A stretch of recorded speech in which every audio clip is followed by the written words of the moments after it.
Message de saint Michel Archange à sa fille bien-aimée Luz de Maria, le 23 septembre 2022. Peuple bien-aimé de Dieu, je vous protège par ordre divin avec mes légions célestes qui sont sur toute la terre. Toute créature humaine est la joie ou la peine de notre Roi et Seigneur Jésus-Christ. Toute créature humaine est appelée à en être consciente. Analysez vos œuvres et vos actions. Demandez-vous si vous êtes la joie ou la peine de notre Roi et Seigneur Jésus-Christ. Ce combat est spirituel, il n'est pas vain, il concerne les âmes, car le diable vous tente continuellement pour que vous tombiez, et pour que vous soyez ainsi une cause de douleur pour notre Roi et Seigneur Jésus-Christ. Vous savez bien que faisant partie de l'humanité, vous risquez fort de participer à la Troisième Guerre mondiale et vous devez en être conscient. Il vous faut tout changer, à commencer par le langage que vous utilisez, vos expressions et vos gestes, jusqu'à votre relation personnelle avec la très sainte Trinité, avec notre Reine et Mère, avec vos compagnons de chemin, vos anges gardiens, et avec vos frères et vos sœurs. Tout cela fait pencher la balance en faveur ou en défaveur du bien. Peuple de notre Roi et Seigneur Jésus-Christ, c'est le moment où la guerre passe des paroles aux actes, et la souffrance de l'humanité commencera avec véhémence. La terre tremblera avec force. Le noyau de la terre est magnétisé par le soleil, qui la fouette avec ses éruptions solaires. Ce que la terre contient à l'intérieur sortira du centre de la terre par les volcans, et les grands volcans provoqueront des éruptions inattendues. Enfants de notre Roi et Seigneur Jésus-Christ, combien d'innocents se préparent à mourir à la guerre sous la contrainte de ceux qui les dirigent.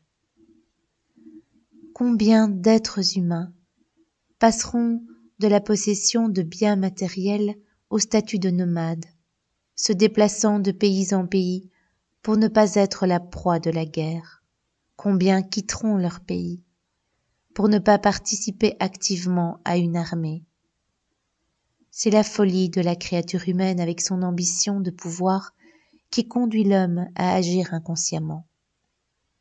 J'entends au ciel « Malheur, malheur, malheur à celui qui lève la main le premier pour donner l'ordre d'utiliser l'énergie nucléaire.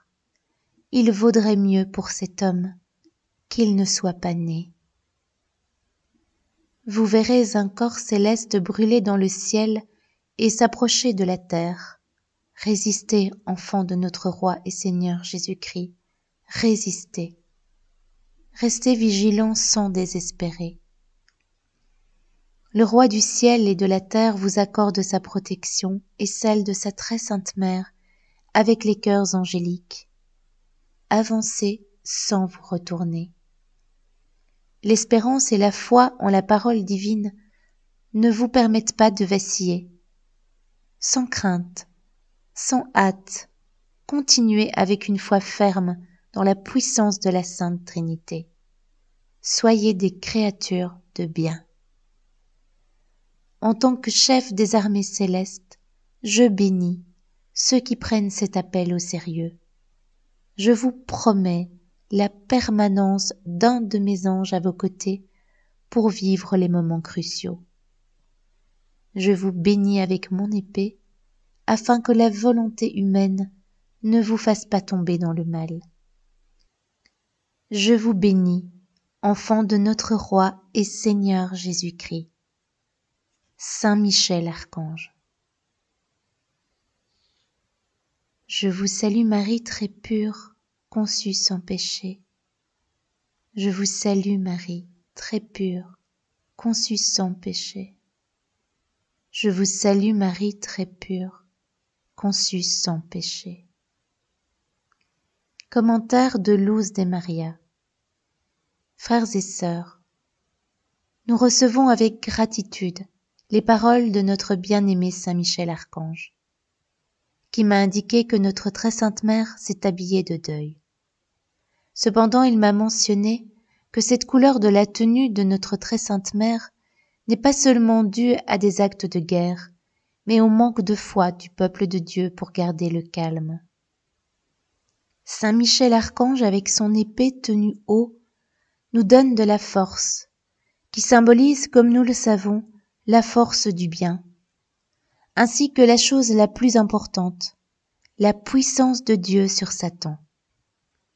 Frères et sœurs, ne faiblissons pas, mais marchons dans la colonne en marche, sur les traces de notre Seigneur Jésus-Christ. Souvenons-nous, frères et sœurs, si Dieu est avec nous, qui peut être contre nous? En Romains, chapitre 8, verset 31. Amen, Amen, Amen.